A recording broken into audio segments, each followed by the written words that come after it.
शासकीय उच्च अधिकाऱ्यांच्या दालनात वातानुकूलित यंत्र बसवण्यासंदर्भात महाराष्ट्र शासनाचा मी GR घेऊन आलेलो आहे.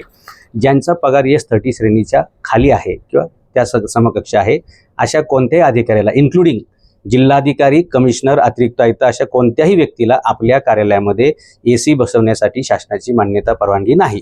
तरी आता पिंपरी चिंचवड शहराची जी परिस्थिती आहे की 30 डिग्रीला असलेलं टेम्परेचर 42 डिग्रीपर्यंत केलेलं आहे. उठसूट बांधकामांना परवानगी द्यायच्या, उठसूट झाडं तोडायची, सगळं टेम्परेचर वाढत चाललेलं आहे.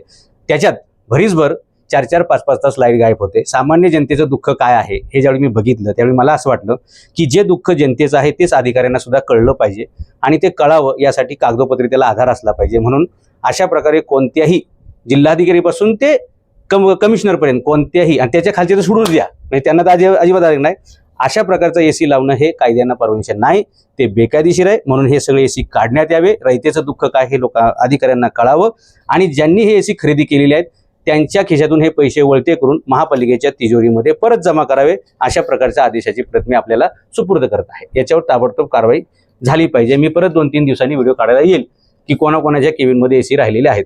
धन्यवाद. दुसरा एक ऑर्डर आहे.